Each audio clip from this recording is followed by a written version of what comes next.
Assalamualaikum warahmatullahi wabarakatuh. Saya dari kelompok 13 akan mempresentasikan perangkat pembelajaran PAI. Yang pertama yaitu konsep dasar penilaian. Konsep dasar penilaian terdiri atas kompetensi dasar, di mana peserta harus memahami konsep penilaian pendidikan sesuai dengan standar penilaian pendidikan. Yang selanjutnya yaitu indikator keberhasilan. Di sini indikator keberhasilan mempunyai kejelasan tersendiri. Yang pertama yaitu menjelaskan tentang definisi hasil belajar. Yang kedua yaitu prinsip-prinsip hasil belajar. Yang ketiga yaitu teknik hasil belajar. Dan yang keempat prosedur. Selanjutnya yaitu definisi. Definisi di sini memiliki 3 aspek. Yang pertama yaitu standar penilaian, yang kedua pembelajaran, dan yang ketiga hasil akhir atau penilaian. Yang selanjutnya yaitu penilaian hasil belajar. Penilaian hasil belajar di sini merupakan suatu proses terencana yang dilakukan melalui langkah-langkah sistematis. Langkah-langkah sistematis tersebut terdiri atas mulai perencanaan, menyusun alat penilaian, dan juga informasi. Yang terakhir yaitu prinsip-prinsip penilaian. Prinsip-prinsip penilaian di sini mempunyai 5 macam. Yang pertama yaitu harus valid. Harus ada kebenaran dalam suatu data. Yang kedua yaitu berkesinambungan, di mana dalam satu dengan yang lainnya. Yang ketiga yaitu menyeluruh atau komprehensif. Yang keempat yaitu objektivitas. Yang kelima yaitu fungsional. Terima kasih. Akan menyambung dengan materi yang sudah disampaikan Mbak Rizka. Nah, di sini saya akan membahas pertimbangan merancang penilaian. Nah, pada proses evaluasi ini harus adanya pertimbangan. Pemberian pertimbangan ini merupakan konsep dasar dari evaluasi. Tanpa adanya pertimbangan, suatu evaluasi tersebut tidak bisa dikategorikan dengan yang namanya evaluasi. Nah, adapun kriteria tertentu yang harus diperhatikan pada pertimbangan. Kriteria yang harus diperhatikan yaitu bisa dari dalam diri atau dari yang luar. Nah, karena di sini konteksnya pengajaran, maka yang dievaluasi proses pengajarannya. Kriteria harus diperhatikan yaitu karakteristik proses pengajarannya. Menurut buku Ari Kunto, faktor yang harus dipertimbangkan yaitu prestasi. Nah, pencapaian prestasi siswa, yaitu di sini pada siswa yang sudah menerima materi. Nah, di situ akan ada yang namanya prestasi ketika di akhir, yakni di rapot. Nah, di situ bisa disebut dengan prestasi atau pencapaian siswa pada saat pemahaman materi. Yang kedua yakni usaha siswa untuk berusaha memahamkan materi yang sudah diterima. Nah, yang ketiga aspek pribadi. Di sini berhubungan dengan proses belajar mengajar. Contohnya tata tertib sekolah atau yang berhubungan dengan sikap siswa saat di sekolah. Nah, yang keempat ini kebiasaan bekerja, yaitu berhubungan dengan tugas-tugas yang diberikan guru kepada siswa. Nah, di sini kebiasaan bekerja di sini contohnya seperti guru yang memberikan PR dan siswa yang sudah terbiasa mengerjakan PR tersebut, maka siswa tersebut akan terus mengerjakannya tanpa adanya beban. Nah, jika siswa tersebut tidak terbiasa mengerjakan tugas, maka siswa tersebut akan merasakan terbebani akan tugas tersebut dan tidak akan mengerjakan, atau mungkin mengerjakan tapi dengan cara mencontek. Yang kedua yakni rancangan penilaian kognitif. Rancangan ini biasanya mencakup kebiasaan otak. Otak termasuk pada ranah kognitif. Sedangkan ranah kognitif berhubungan dengan kemampuan berpikir siswa. Nah, memahami, mengingat, menganalisis, mensintesis, dan kemampuan evaluasi. Nah, yang pertama ini pada ranah kognitif ini terdapat 6 aspek. Nah, yang pertama ingatan. Nah, siswa mampu mengingat materi yang sudah disampaikan, meskipun pada dasarnya kemampuan mengingat siswa jauh kemampuan mengingat siswa berbeda-beda dari pribadi yang satu dengan pribadi yang berikutnya.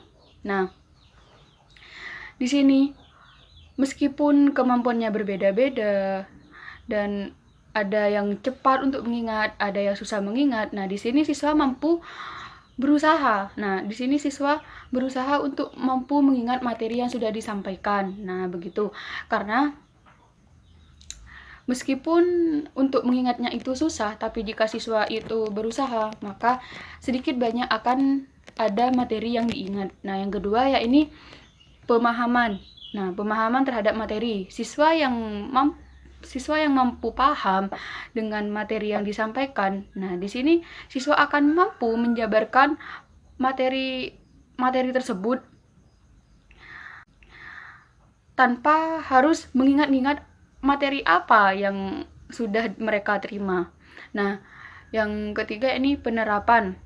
Penerapan peserta didik mampu menerapkan materi yang sudah disampaikan. Contohnya sedekah. Nah, pada waktu penerimaan materi yang disampaikan itu tentang bab sedekah. Nah, untuk penerapannya, siswa berusaha untuk setiap Jumat, contohnya untuk setiap Jumat itu mensedekahkan sebagian rizkinya ke masjid atau mungkin di sekolah tersebut yang mengadakan agenda infak setiap Jumat, bisa saja begitu. Nah, yang keempat ini analisis. Kemampuan siswa menguraikan, merinci yaitu pada materi yang sudah disampaikan tersebut. Contohnya, peserta didik memikirkan dengan baik bagaimana cara penerapan materi yang sudah disampaikan. Nah, seperti yang barusan saya contohkan, seperti sedekah itu, mahasiswa berusaha untuk memikirkan apakah dengan sedekah setiap Jumat ini sudah penerapan yang terbaik. Nah, begitu contohnya. Yang terakhir yakni analisis. Siswa dapat atau mampu memikirkan apakah dengan sedekah setiap Jumat ini sudah penerapan yang terbaik. Nah, begitu contohnya. Yang terakhir yakni analisis. Siswa dapat atau mampu menimbang baik